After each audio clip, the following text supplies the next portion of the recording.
Her husband said she was a burden at his company dinner. Then, she walked back into the room. Natalie stood in front of the mirror, adjusting the neckline of the only formal dress she owned. It wasn't flashy, just a navy blue piece she bought on clearance years ago for a cousin's wedding. Her husband, Philip, walked into the bedroom while adjusting his cufflinks and raised an eyebrow at her appearance. "That's what you're wearing?" he asked, his tone neutral, almost uninterested. Natalie nodded, trying to suppress the unease rising in her chest. He didn't offer a compliment or a reassuring word, only added, "Don't make this night about you. This is important for my career." She swallowed hard and nodded again, as she always did. The dinner was a celebration hosted by Philip's firm, a company full of polished, well-dressed professionals and their equally polished spouses.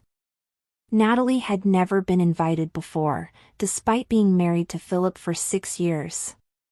He always said it was more of a networking event and that it wouldn't be her kind of crowd. This time, though, with Philip's name being floated for a promotion, the company wanted families to join, to show the firm's human side. Natalie knew she didn't fit the mold. She wasn't a lawyer, a consultant, or an investor's daughter.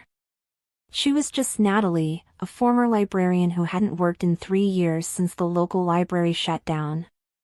But tonight, she told herself, she'd just smile, nod, and get through it. The venue was breathtaking, crystal chandeliers, velvet-lined chairs, and waiters gliding past with champagne. Natalie felt immediately out of place. The room sparkled, not just from the decor, but from the women who floated around in couture gowns and designer heels. Their hair and makeup were flawless, their conversations punctuated with terms like portfolio growth, hedge fund strategies, and estate renovations. Philip slipped away to talk to his coworkers, leaving Natalie alone at their table. She tried not to let her hands fidget with the linen napkin in her lap as she felt the occasional glance sweep over her, assessing, dismissing. 2 women sat down at the table beside her. One leaned toward the other, whispering just loud enough for Natalie to hear. "I guess Philip brought Charity tonight," she said with a half-smile, eyes fixed on Natalie's dress. The other woman giggled behind her wine glass. Natalie felt her ears burn, but she kept her head high. She reached for her glass of water, pretending not to hear, though their words looped endlessly in her head. She had imagined being invisible, but this felt worse. She wasn't ignored, she was being observed, judged, and ranked. And she was failing miserably. Later in the evening, the host, Philip's manager, rose for a toast, clinking his glass with a spoon. The room fell quiet. To a year of growth, new partnerships, and, hopefully, new leadership, he smiled, glancing at Philip. The guests chuckled in approval. Philip stood, thanked the team, and added a few remarks. Then, with a grin that Natalie had seen many times, his watch this grin, he motioned toward her. "And thank you to my lovely wife, Natalie, for joining us tonight. She's not exactly corporate material, but she's been keeping the couch warm while I chase the dream." Laughter erupted across the room. Natalie froze. It wasn't just the joke. It was the way he said it. Like she was a side note. A burden. Her throat tightened. She forced a smile and looked down at her plate, the tips of her fingers pressing into the fabric of her napkin. The laughter lingered a bit too long. Philip continued his speech, oblivious or perhaps indifferent to the sting of his words. Natalie's vision blurred. The music returned. People resumed chatting, but the sting didn't fade. She had come to support him. She had come to be part of his world. And he had made her the punchline. After dinner, Philip introduced Natalie to a few of his colleagues. One man asked what she did, and before she could respond, Philip jumped in. "She's in early retirement," he smirked. "Married a breadwinner and never looked back." His friends laughed again. Natalie opened her mouth, but nothing came out. She could feel something closing in her chest. Her face burned, her hands trembled slightly. She excused herself politely and walked away, leaving her husband mid-conversation. She didn't look back. She didn't want to see if he even noticed she was gone. Natalie made her way through the hallway toward the restroom, but instead of going in, she kept walking. Down the corridor, past the ballroom doors, out into the night. The cold air hit her skin like a slap. She stood beneath the soft glow of the exterior lights, her breath visible in the winter air. Her eyes welled up with tears she had been holding back for hours. Behind her, laughter floated out from the ballroom. She had never felt smaller. Her husband, her partner, had torn her down in front of everyone. And not a single person had stepped in. She leaned against the wall, arms wrapped tightly around her chest. Something had cracked deep inside her, and she knew it would never go back to the way it was. Natalie called for a cab, not caring that it was early, not even bothering to tell Philip. As the car pulled up, she gave the driver her address and slid into the back seat, numb. She sat in silence as the city passed by in streaks of amber light. The quiet hum of the car and the low murmur of the radio were the only sounds. The driver didn't speak, and Natalie was grateful. She didn't want to explain why she was leaving a black tie event alone, in a borrowed coat, her heels tucked beside her. She just wanted to disappear. When she arrived home, she stepped inside and sat on the edge of the bed. The silence of the house felt heavier than usual. She looked around at the bedroom they shared, the framed photos, the books untouched on her nightstand, the wedding picture that now seemed like a stranger's life. She stared at her reflection in the mirror again. Same dress. Same face. But something was different now. Something inside her had shifted. That night wasn't just a humiliation. It was a breaking point. For the first time in years, Natalie felt something awaken, quiet but firm. A part of her that had been buried beneath years of compromise and silence. The next morning, Philip acted as though nothing had happened. He poured coffee, scrolled through his phone, and asked Natalie if she wanted eggs. She simply shook her head and mumbled that she wasn't hungry. He didn't seem to notice the dullness in her voice or the stiffness in her body. That's how it had become, years of her fading into the background while he flourished. Somewhere along the line, she had gone from partner to shadow, from wife to silent supporter. And she had allowed it, brushing away every sting with a smile until the bruises became invisible even to herself. Natalie spent most of that day in their guest room, a place she had never really used. She sat by the window with a notebook she hadn't opened in years. Flipping through it, she saw sketches, outlines, even rough financial notes from a time when she had dreams, when she had thought about starting a reading app for underprivileged communities. Her passion for books had never faded, but her sense of possibility had. She remembered how she used to study funding models, nonprofit partnerships, and pitch structures. Now, all of that lay buried beneath dinners, laundry, and years of diminished worth.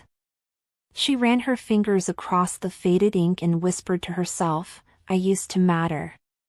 Later that week, Natalie went to the local park to clear her mind.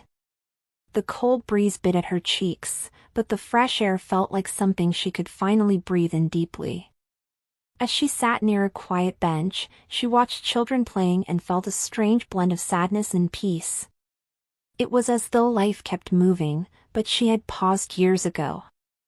She thought about Philip's words at the dinner, not just the ones from last night, but the subtle cuts over the years, the comments about how she had it easy, how she wouldn't survive in the real world, or how her cute little book ideas weren't worth pursuing. When she returned home, she opened her laptop for the first time in months. Her hands hovered over the keyboard, unsure of where to start. Out of instinct, she typed free business courses for beginners. Dozens of resources popped up: Harvard modules, nonprofit accelerator programs, even startup webinars. Her heart began to beat faster. Something inside her stirred, not fear, but curiosity. She created an anonymous username and signed up for one course. Just one. She didn't tell Philip.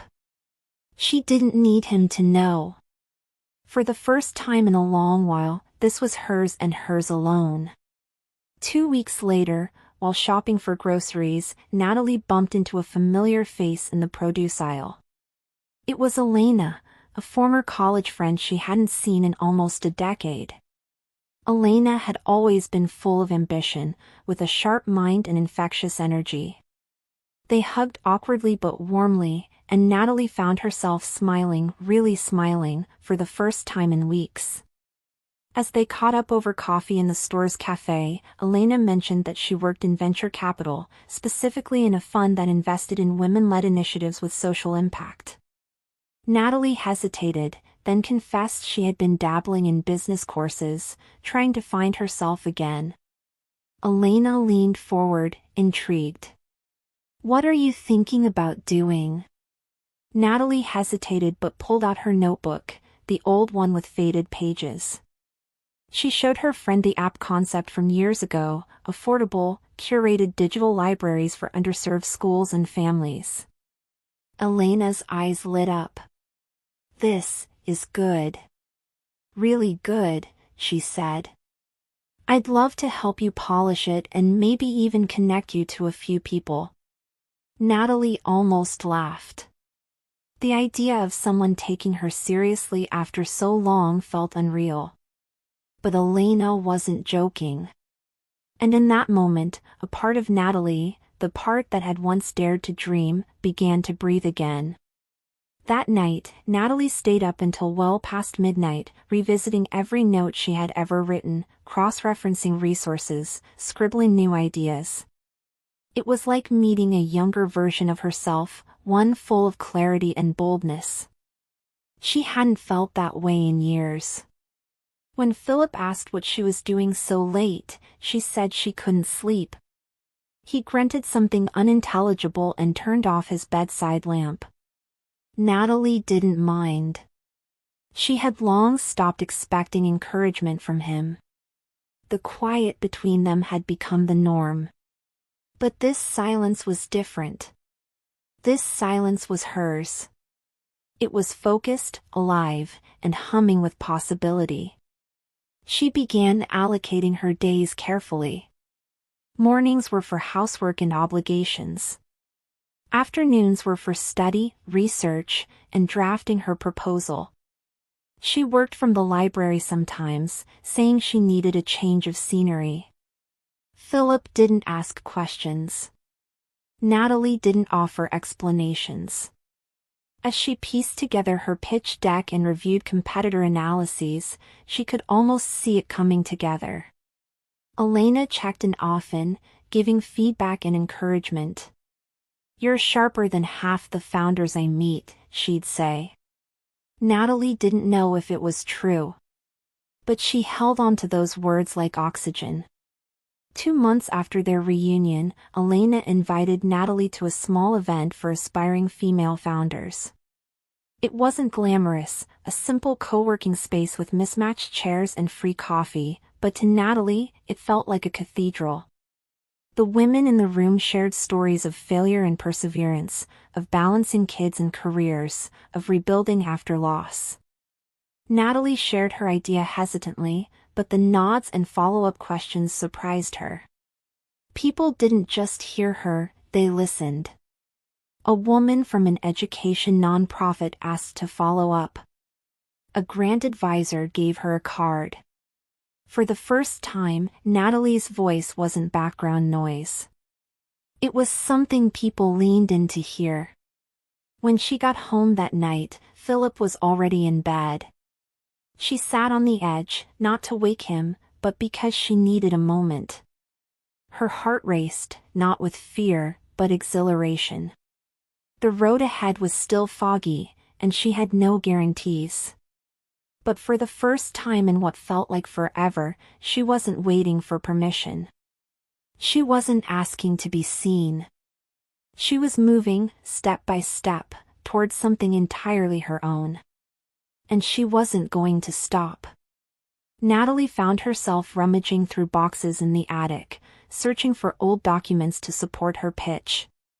Among the dusty textbooks and outdated electronics, she uncovered a leather-bound journal. Inside were pages filled with ideas she'd scribbled years ago, diagrams, goals, and reflections. One entry read, "One day, I'll build something that helps those like me, quiet people who never got a chance to speak." The words hit her like a wave. She had nearly forgotten that version of herself, the one who believed in change.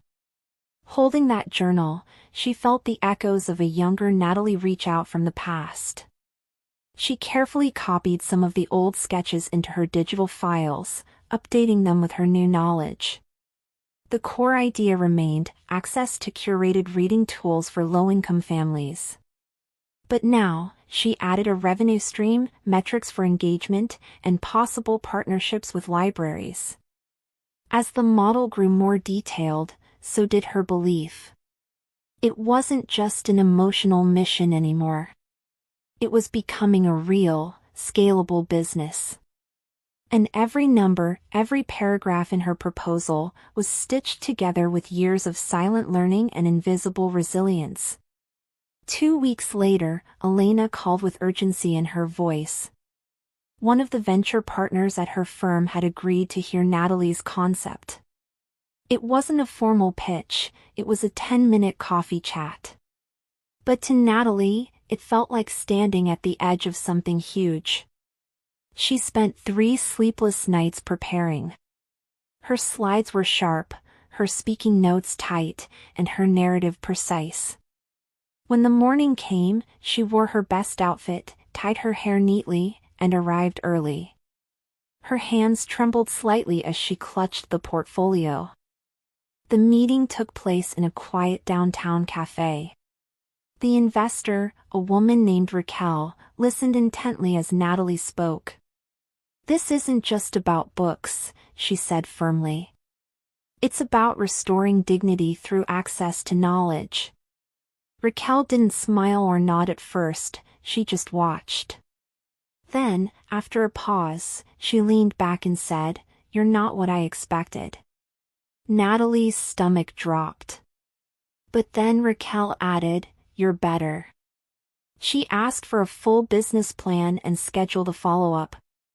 Natalie walked out into the afternoon sun, feeling like the world had shifted slightly in her favor for the first time in years. At home, life remained eerily the same. Philip still came home late, still talked about office politics and upcoming promotions, and still treated her presence as furniture. "Busy with your little project again?" he asked one evening, not looking up from his laptop. Natalie simply smiled. She didn't feel the need to explain anymore. His words didn't sting like they once did. She had grown beyond the reach of his ridicule. Her mind was focused on projections, engagement strategies, and timelines. His dismissiveness no longer distracted her. She had entered a different world, one where her mind had purpose again. And yet, she saw the irony of it all. While she expanded her vision in silence, Philip's world began to wobble. He complained about instability at the firm, about foreign investors getting cold feet. Natalie listened quietly, nodding at the right moments. She knew that change was coming. But she said nothing. Not yet. Her revenge wasn't anger or retaliation. It was becoming the version of herself he never thought she could be. The second meeting with Raquel went better than Natalie had imagined. She brought in data, testimonials from local teachers, and even a small video clip she recorded with families who had tested her prototype. Raquel's team asked pointed questions, and Natalie answered each one with grace. When they offered her a modest initial investment to build out a beta version, she nearly cried, but didn't. She shook hands, signed the terms, and walked out with the paperwork neatly tucked in her folder. Her hands trembled with joy, not fear. This was real. She was building something that mattered. Elena called her that night, voice bubbling with excitement. "I told you," she said. "You belong in this space." Natalie laughed, curled up on the couch with her laptop open. Her mind buzzed with to-do lists, hiring needs, legal forms, and back-end design. It wasn't glamorous. It was exhausting. But it was hers. She didn't need validation anymore. She had something better, momentum. And that, for the first time in a long time, made her feel whole. By late spring, Natalie had assembled a tiny team, 2 freelance developers, 1 educational consultant, and a designer who worked nights. They met over video calls, shared files in cloud folders, and worked in bursts around their jobs. The prototype came together slowly, but beautifully. Clean interface, bilingual support, hand-picked collections for students and parents. Natalie stayed up late tweaking the reading levels and feedback loops. Every detail mattered to her. Every click, every swipe, needed to feel thoughtful. She wasn't just building a product, she was creating a bridge to dignity. When the beta was ready, she scheduled a test with a nearby community center. Children used the app with excitement, parents smiled in surprise at the quality of the experience. A local teacher said, "This could change how we support our students." Natalie smiled through the feedback session, taking notes, thanking everyone. But when she got home that night, she let herself cry, quiet, grateful tears. No one in that room had known her past, or the humiliation she had swallowed. They just saw her work. And they believed in it. That was enough. Philip came home one evening with his tie loosened and shoulders slumped. He barely touched his dinner and kept glancing at his phone. "Everything all right?" Natalie asked, keeping her tone neutral. "It's nothing," he muttered, but his eyes betrayed the anxiety. Over the next few days, he was on edge, pacing during calls, muttering about board decisions and unpredictable partners. Natalie understood more than he knew. From her own quiet research, she had learned that his firm was facing uncertainty. A major investor, one with control, was considering pulling out due to internal conflicts. Natalie said nothing, but inside, the pieces were aligning. She knew the investor group involved. Through her pitch process, she had seen a familiar name tied to a holding company that oversaw several corporate investments, one of which was Philip's firm. Her hands trembled slightly as she reviewed the documents at night. She hadn't planned this. But somehow, her growth had placed her in the orbit of the very people Philip tried so hard to impress. The irony wasn't lost on her. She was no longer orbiting him. She was on a path that would soon intersect with his, and not on his terms. The buzz at Philip's firm was electric intense. A senior executive from the holding company was coming to town to evaluate the team and the future of the partnership. Philip obsessed over slide decks and rehearsed introductions in the mirror. "This could make or break my career," he told Natalie one night. "Everything's riding on this." She nodded calmly, hiding the knot in her stomach. She already knew who the executive was, Mr. Simmons, one of the lead partners in Raquel's network. Natalie had seen him speak at a summit Elena invited her to weeks earlier. Meanwhile, Raquel had asked Natalie to join an upcoming dinner with several portfolio founders. Mr. Simmons will be there. He's interested in social tech, she said casually. Natalie hesitated. She knew the name. She knew where he was going. But she also knew she couldn't avoid the moment forever. It wasn't revenge she sought, it was alignment. Her journey had led here. And if the man about to evaluate her husband's worth also respected hers, so be it. She accepted the invitation, knowing full well the paths were about to collide. Natalie arrived at the pre-dinner mixer in a tailored blazer and calm poise. She walked into the event without nerves, but with quiet certainty. Mr. Simmons greeted her warmly. "I've heard your name more than once recently," he said with a firm handshake. "Your platform has real potential." Natalie thanked him, holding his gaze. "It's still early," she said humbly. "But we're seeing real engagement. The need is there." As the conversation grew, other investors joined, curious about the reading tool that was making quiet waves in the education sector. Back at home, Philip was unaware that his world and Natalie's had begun to merge. He was still practicing his opening lines, still polishing his suit. He had no idea that his wife, who he had once mocked in front of peers, was now in direct contact with the people he hoped to impress. Natalie didn't feel smug. She didn't feel vindicated.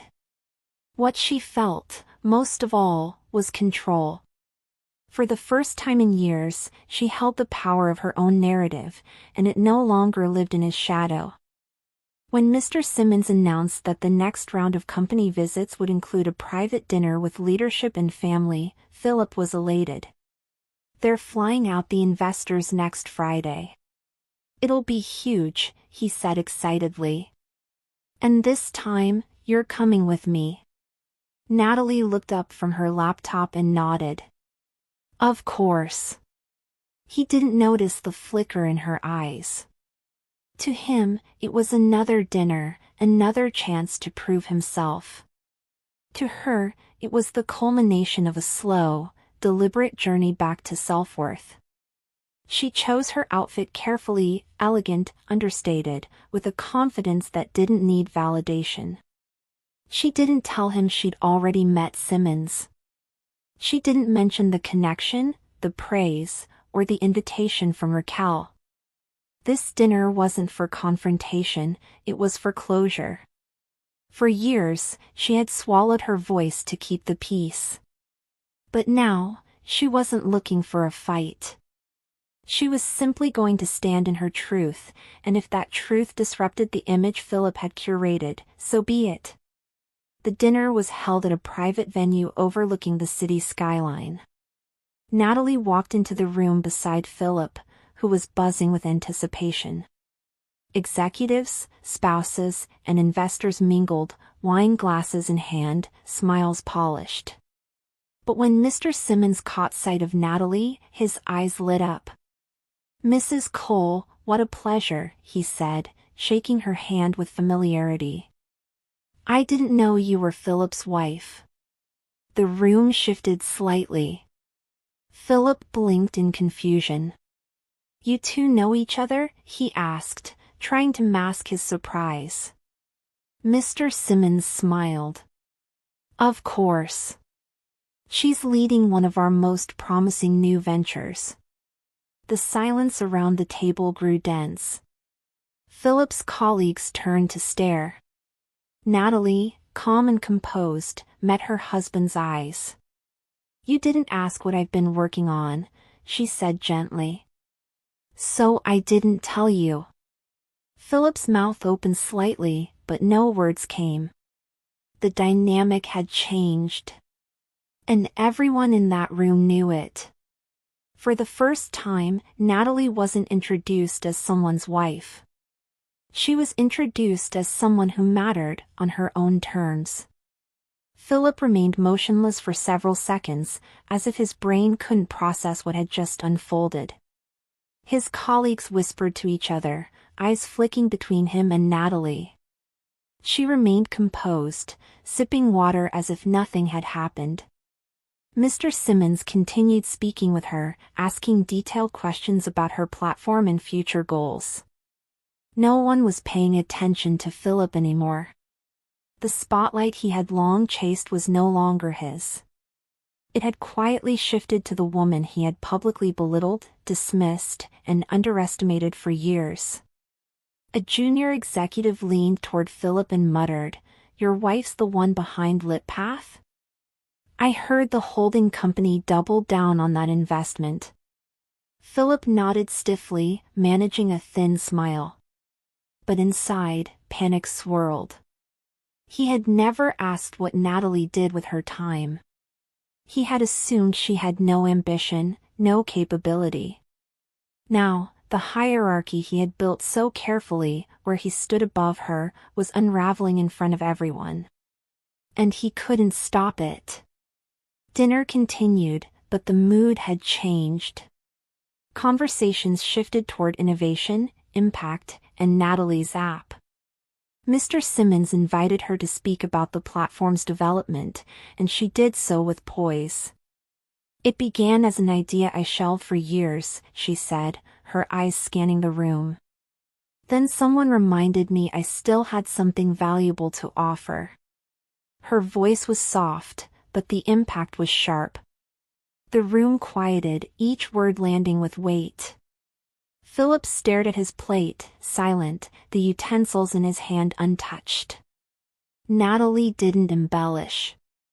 She spoke plainly, sharing both the technical and emotional journey. Access to information shouldn't depend on zip code or income.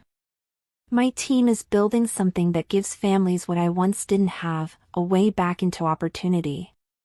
Polite applause followed, but the subtext was clear, her presence wasn't just a formality. She was a force.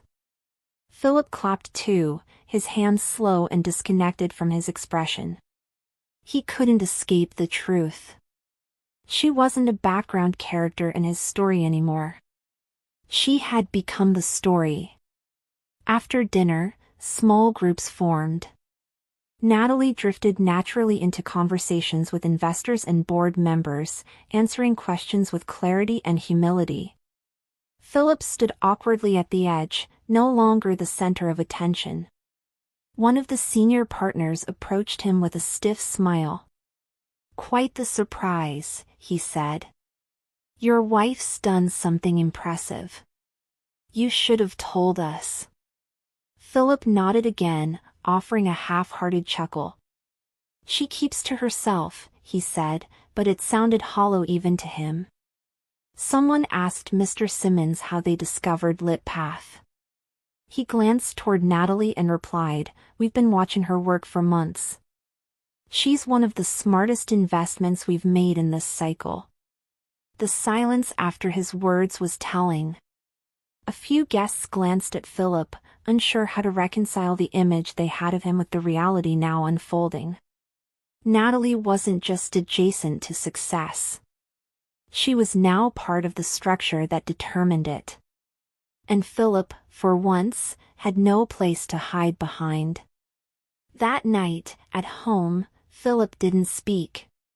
He went straight to the bedroom, sat on the edge of the bed, and stared at the floor. Natalie walked in calmly, removed her earrings, and placed them on the nightstand. The silence stretched between them like a wire about to snap. "Why didn't you tell me?" he asked finally, his voice low. Natalie folded her blazer over a chair. "Because every time I tried to talk about my ideas, you made them sound small. So I stopped offering them to you." His jaw tensed. "You embarrassed me tonight," he said. Natalie turned to him, eyes steady. "No. I didn't embarrass you. I existed without your permission, and that made you uncomfortable. Her voice was firm but not cruel. There was no triumph in her tone, only truth. You're not the man I married anymore, she continued. And maybe I'm not the woman you remember either. But that's not my shame to carry. Days passed. Philip remained cold, passive, and distant. He didn't ask about her meetings or her platform. Instead, he buried himself in work, though even that began to show cracks. Rumors at his firm pointed toward restructuring. New leadership was being discussed. And people remembered the dinner. They remembered how Natalie was welcomed, how Philip was silenced. His image had dulled. And he knew it. But still, the apology never came. Not for the jokes, not for the years of condescension, not for the night he called her a parasite. Natalie stopped waiting. Instead, she kept moving. Each morning, she met with her team. Each afternoon, she reviewed reports. Her name was now printed in business publications, her app reviewed on platforms she had once only read about. The world was noticing her. And she no longer needed Philip to do the same. One morning, Natalie stood by the kitchen window, watching the soft morning light spill over the counter.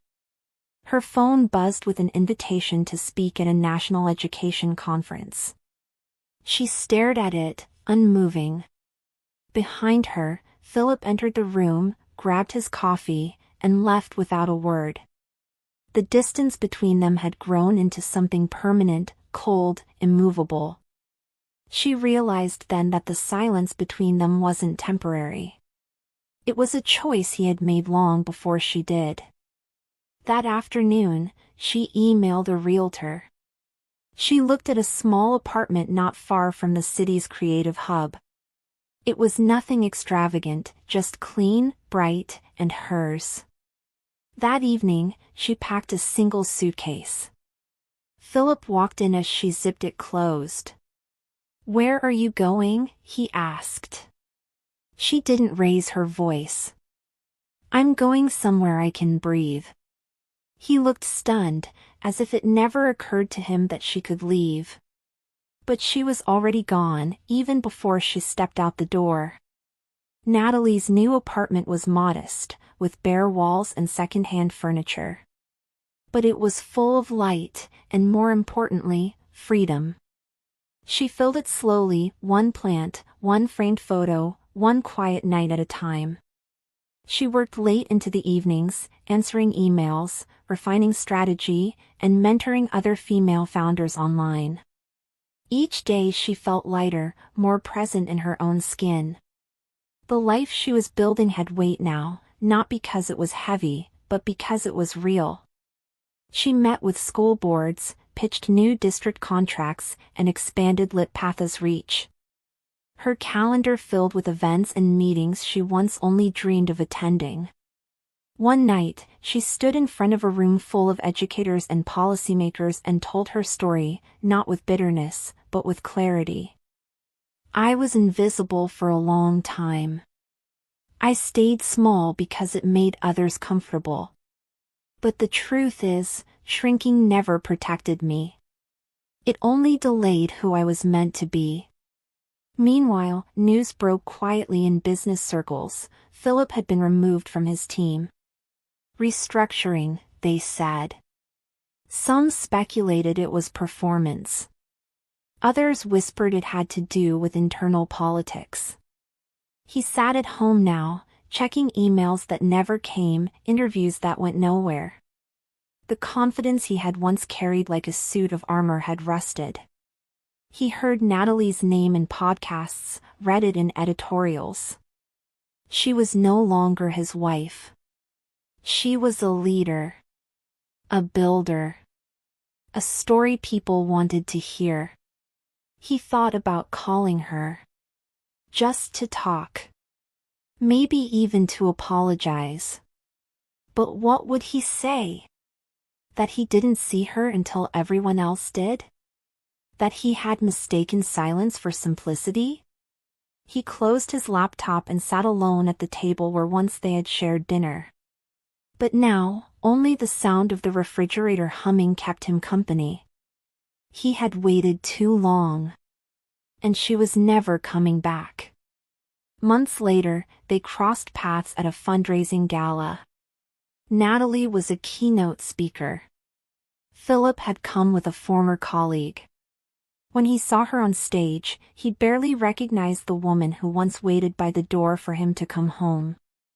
Her voice was steady, her presence radiant. She wasn't loud. She didn't need to be. Power clung to her not in volume, but in confidence. After the speech, he approached her carefully. "Natalie," he began. She turned, polite but unreadable. "You look well," he said. "Truly." She smiled, distant but kind. "Thank you." He hesitated. "I was wrong. About a lot of things." She nodded. "I know." For a moment, he thought she might offer something more. Forgiveness. A second chance. But instead, she simply said, "Take care of yourself," and walked away. He watched her go, a woman finally unburdened. He had lost her not because she changed, but because he never saw who she was to begin with. That night, Natalie returned home to her apartment, kicked off her heels, and sat on the floor with a cup of tea.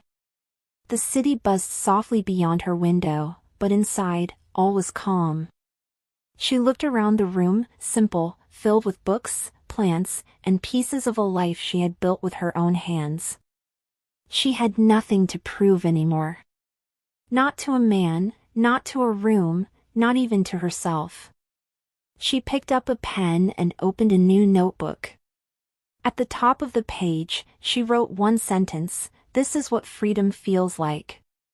She didn't need applause or recognition. What she needed was what she finally had: peace, purpose, and the quiet satisfaction of a life reclaimed.